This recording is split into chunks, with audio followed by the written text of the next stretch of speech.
Um, I am Uma Eachempati, and this is a memoir that I have written um, about my childhood in Madras, South India during World War II.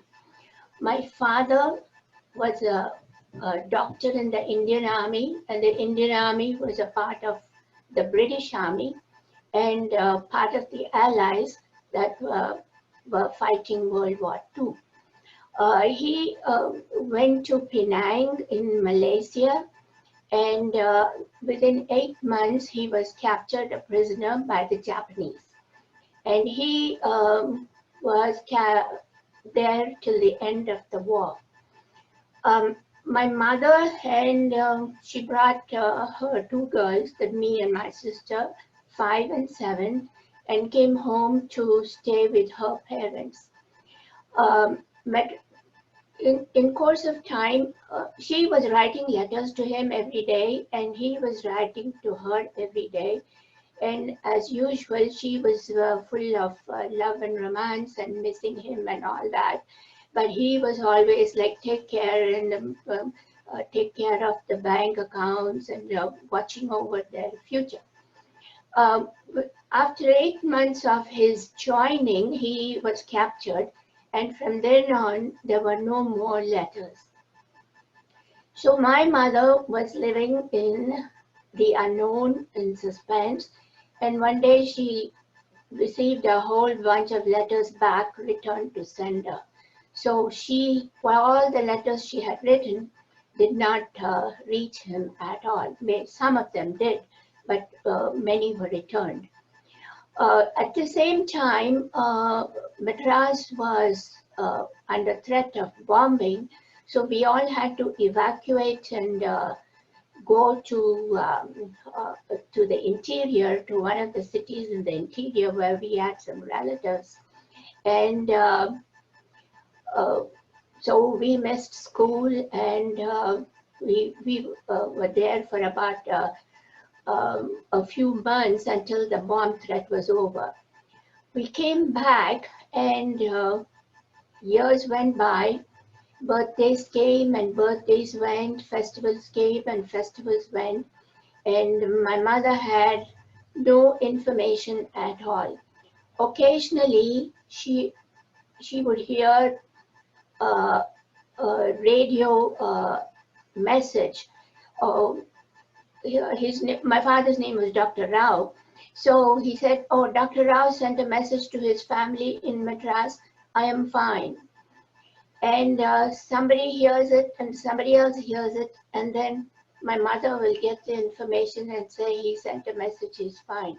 So she only knew that he was alive the moment the message was sent. But so it was in this suspense that she survived, and um, uh, but but all kinds of the life went on as usual in the family. The life went on as usual in the town, the, and but the war was always in the background. We had rationing, and we had petrol. I mean, we call it petrol. I mean, gas. And so we didn't use the car. We girls went to school in a rickshaw. And in my book, I have described the how the children were, the activities of the children. I mean, looking back, I feel that nowadays, I mean, there is so much of outside help, but we were able to entertain ourselves all day long and school with just a radio and ourselves.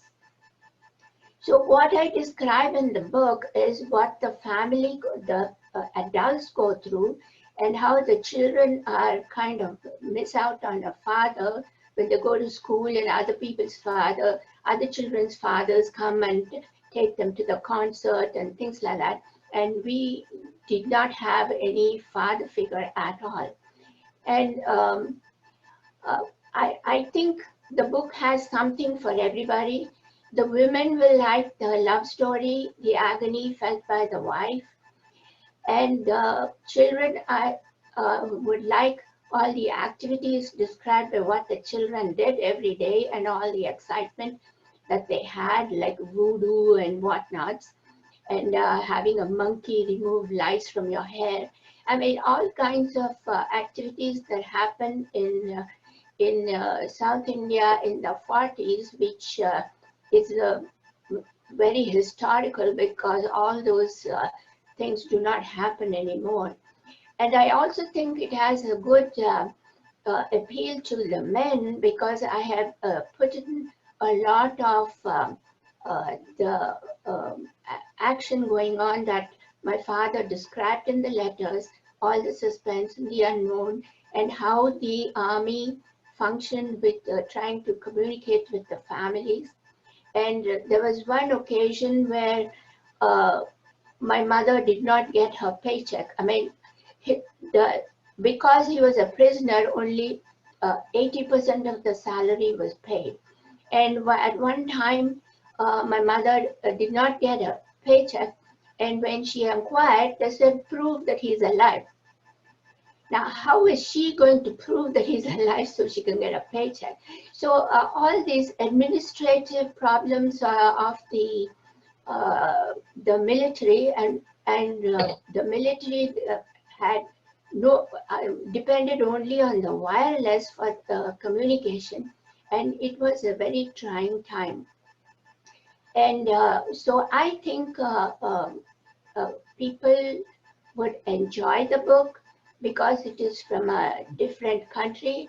And the main purpose of my writing the book is to say that the soldiers are admired and uh, given Purple Hearts and all that. But the real home front, the wives and the families, they also go through enough torture and enough agony and suspense waiting for the unknown.